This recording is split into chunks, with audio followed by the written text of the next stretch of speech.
Anak ini bernama Nat Turner. Malam itu, sang ibu membawa Nat untuk menghadiri sebuah ritual pemberkatan pada dirinya. Nat terlahir dengan tanda langka yang menyimbolkan tentang keberanian dan juga pemimpin yang tangguh. Keesokan harinya, terlihat Nat tengah bermain dengan anak majikannya yang bernama Samuel. Saat hendak pulang, diam-diam Nat membawa pulang sebuah buku yang tergeletak di sebuah kursi, lalu membacanya. Nat merupakan satu-satunya anak kulit hitam yang bisa membaca, sementara yang lain hanya tahu tentang perbudakan saja. Hari pun berganti. Saat pembagian makanan untuk anak-anak, Nat tampak sangat sedih karena ia tak mendapatkan satu makanan pun. Ayahnya yang melihat itu merasa sangat kasihan. Hingga suatu malam, sang ayah terpaksa mencuri beberapa makanan dari rumah majikannya untuk anak tercintanya. Namun, di tengah perjalanan pulang, beberapa tentara yang tengah berpatroli telah memergokinya. Nat yang diam-diam mengikuti ayahnya sangat khawatir akan nasib ayahnya.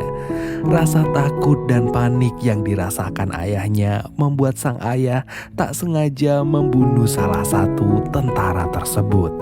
Lalu kemudian membawa Nat lari dari sana.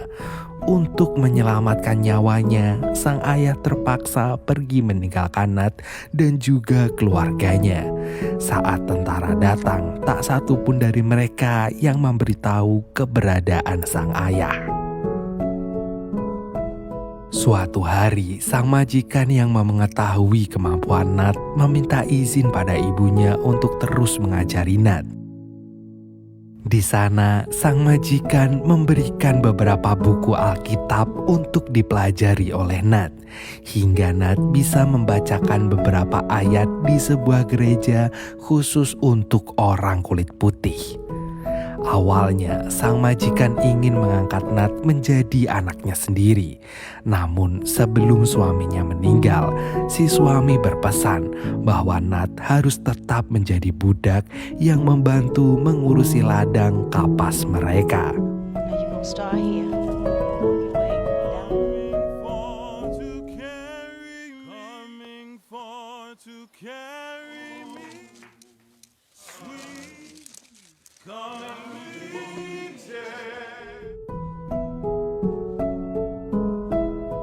Setelah dewasa, kini Nat menjadi seorang pendeta khusus orang kulit hitam.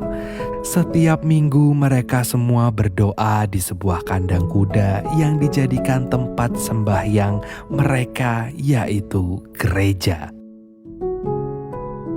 Tak hanya itu saja, kini Nat menjadi budak pribadi Samuel, teman mainnya masa kecil dulu. Setelah selesai bekerja, Nat menemukan sebuah boneka yang jatuh dan berniat untuk mengembalikannya. Namun, bukannya berterima kasih, mereka malah menuduh Nat melakukan pelecehan dan memukulinya. Beruntung Samuel segera datang dan menolong Nat. Di perjalanan pulang, mereka tak sengaja melihat pelelangan orang kulit hitam untuk dijadikan budak. Betapa kagetnya Nat saat melihat wanita kulit hitam yang tengah diperebutkan oleh orang-orang kulit hitam untuk dijadikan budak yang kalau Mimin sebutkan nanti bisa dolar kuning. Dan Nat pun mencoba membujuk Samuel untuk membeli wanita itu sebagai hadiah pernikahan adiknya. Jadi, zaman itu orang kulit putih sangat senang kalau punya budak pribadi atau bisa disebut sebagai asisten pribadi. Beruntung Samuel bersedia membeli wanita kulit hitam tersebut yang bernama Cherry. Setelah di makeover oleh nenek dan ibunya, Cherry pun segera dibawa ke rumah Samuel. Betapa senangnya adik Samuel saat menerima hadiah budak dari kakaknya. Begitupun dengan Nat, ia tampak sangat bahagia karena bisa menolong Cherry. Seiring berjalannya waktu, tampaknya Nat telah menaruh hati pada Cherry. Semakin hari, hubungan mereka menjadi semakin dekat. Hingga akhirnya mereka berdua memutuskan untuk menikah. Suatu hari, seorang pendeta mendatangi Samuel. Pendeta tersebut menawarkan pemasukan tambahan dengan memperkerjakan Nat sebagai pendeta panggilan untuk berceramah di depan para budak kulit hitam. Mendengar itu, Samuel pun tertarik. Selain untuk menambah link, Nat bisa menutupi keadaan ekonomi mereka yang sedang seret akibat penjualan hasil ladangnya yang semakin menurun. Keesokan harinya, Samuel pun mulai membawa Nat untuk pergi ke rumah klien pertamanya, yaitu Tuan Randall. Di sana, Tuan Randall langsung mempertemukan Nat dengan para budaknya. Betapa sedihnya Nat saat melihat keadaan para budak yang terlihat sangat mengenaskan. Ditambah lagi saat ia melihat anak kecil yang diperlakukan seperti layaknya anjing oleh majikannya. Mereka orang kulit hitam berpikir bahwa ceramah Nat bisa membuat para budak nurut pada tuannya dan tidak bermalas-malasan untuk bekerja. Menurut Nat, satu-satunya cara untuk menolong mereka hanya dengan mengingatkan jika Tuhan itu selalu ada dan keadilan tidak akan pernah tidur selamanya. Beruntung sang istri mendukung keputusan Nat tersebut.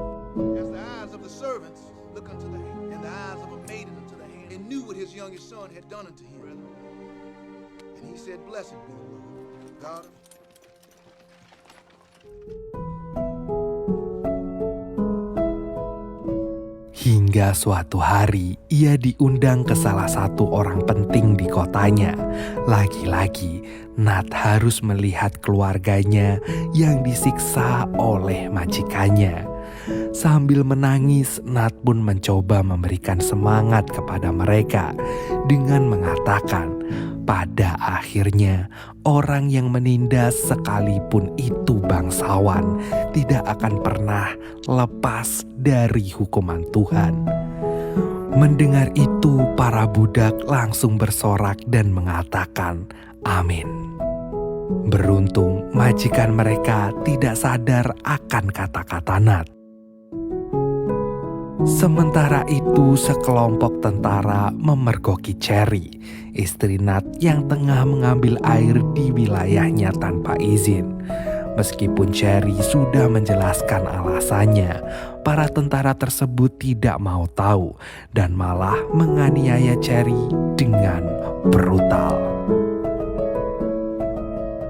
Nat yang mendengar kabar itu pun meminta izin pada Samuel untuk menjenguk keadaan istrinya. Nat hanya bisa menahan tangisnya saat melihat keadaan sang istri yang sangat mengenaskan. Sambil memegang tangan Nat, sang istri meminta Nat untuk tidak terlalu memikirkan atau bahkan membalas perbuatan si pelaku. Cherry percaya bahwa suatu saat nanti Tuhan akan membalas perbuatan mereka. Mendengar itu, tangis Nat pun pecah. Ia tak tega melihat kondisi istri tercintanya.